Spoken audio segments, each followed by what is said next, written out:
நண்பர்கள் அனைவருக்கும் வணக்கம். பாட்டும் பதமும் நிகழ்ச்சிக்கு தங்களை அன்புடன் வரவேற்கிறேன்.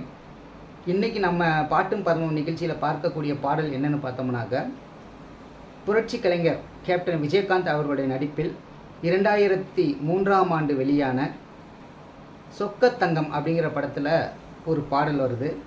அந்த படத்தை பொறுத்து நம்ம பார்த்தோம்னாக்கா உண்மையிலுமே அது குடும்ப பாங்கான ஒரு படம்.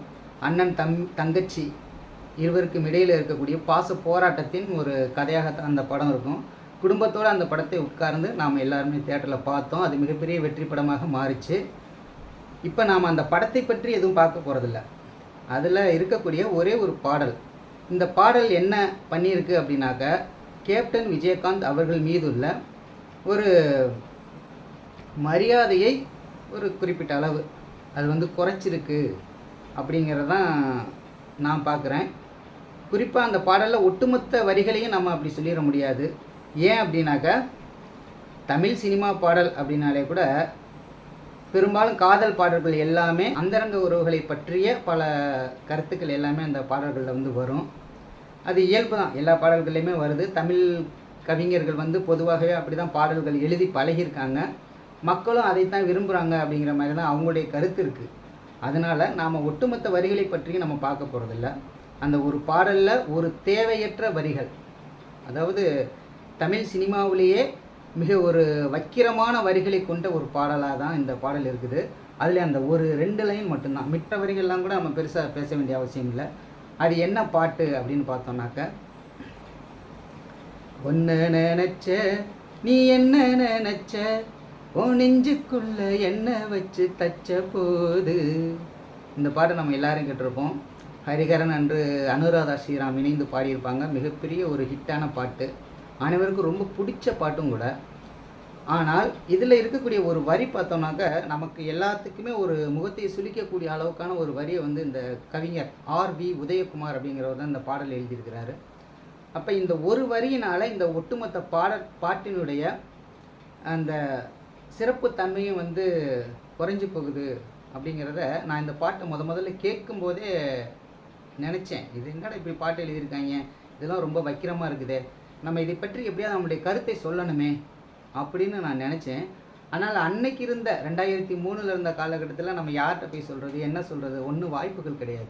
ஆனால் இப்போ தான் நான் இந்த யூடியூப் சேனல் தொடங்கினதுனால, இப்படி ஒரு ப்ரோக்ராமும் நடத்துறதுனால என்ன பண்ணுறேன் அப்படின்னாக்கா, இந்த பாடல் இது போன்ற நிறைய பாடல்கள் இருக்குது, அடுத்தடுத்த பாடல்கள் நிறையா இருக்குது.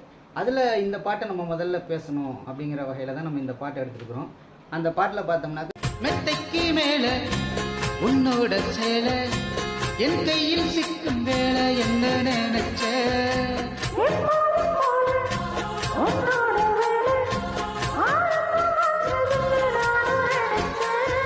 உள்காயத்தை பார்க்குறப்போ என்ன நினைச்ச,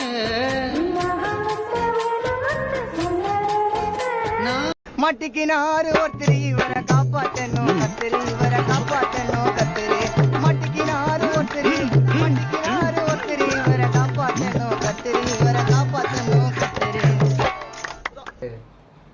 இந்த பாட்டில் இருக்கக்கூடிய, அதாவது உள்காயத்தை பார்க்குறப்போ என்ன நினைச்ச, நீ நகை வெட்ட வேணும்னு சொல்ல நினைச்சேன். இதுதான் அந்த வரி. நான் குறிப்பிட வேண்டிய வரி அந்த வரி தான். இந்த வரியில் என்ன அர்த்தம் இருக்குது அப்படிங்கிறத என்னுடைய அறிவுக்கு எட்டிய வகையில் நான் பலவாறு தேடி பார்த்துட்டேன். ஆனால் ஒரு அர்த்தத்தை தவிர வேறு எந்த அர்த்தமும் எனக்கு தெரியலை. அது என்ன அப்படிங்கிறதையும் நான் இங்கே வெளிப்படையாக சொல்ல விரும்பலை. உங்களுக்கு தெரியும்னு நினைக்கிறேன். அநேகமாக எல்லாருக்குமே தெரிஞ்சிருக்கும். ஏன்னா இந்த பாட்டை கேட்குறவங்க எல்லாருக்குமே அதை பற்றி தெரிஞ்சிருக்கும். தெரிந்திருந்தால் அதை நாகரிகமான முறையில் நீங்கள் கமெண்ட்டில் சொல்லுங்கள். இந்த பாட்டுனால் விஜயகாந்தினுடைய ஒரு நல்ல கேரியர், அவரை பற்றி, அவர் மாதிரியான ஒரு நடிகர், ஒரு நல்ல திறமையானவர், எதையும் வெளிப்படையாக பேசக்கூடியவர், தைரியமானவர், துணிச்சலானவர் அப்படிங்கிறது எல்லாத்தையும் கடந்து இந்த ஒரு வரியின் மூலமாக அவருக்கு ஒரு சின்ன களங்கம் ஏற்பட்டிருக்குது அப்படிங்கிறத நான் பார்க்குறேன். அது மட்டும் இல்லாமல் இதில் அவர்கள் மீதான விமர்சனம் என்ன அப்படின்னு பார்த்தோம்னாக்க, இப்படிப்பட்ட ஒரு வரியை கவிஞர் எழுதுகிறாரு, R.V. உதயகுமார் எழுதுகிறாரு.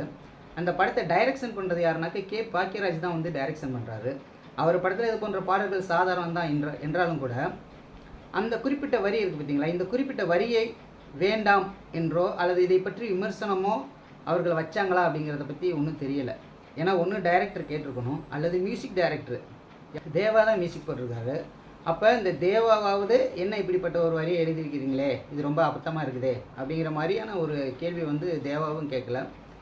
சரி, பாடகர் பாடினவங்க ஹரிஹரனோ அல்லது அனுராதா ஸ்ரீராமோ அவங்களும் கேட்கல. சரி, இவங்க எல்லாமே கேட்கல. விஜயகாந்துங்கிறவர் ஒரு சமூகத்தில் போற்றப்படக்கூடிய ஒரு நல்ல நபர், அவரும் இதை பற்றி கேட்கல. அதுதான் வந்து ரொம்ப வருத்தத்திற்குரிய விஷயமாக இருக்குது.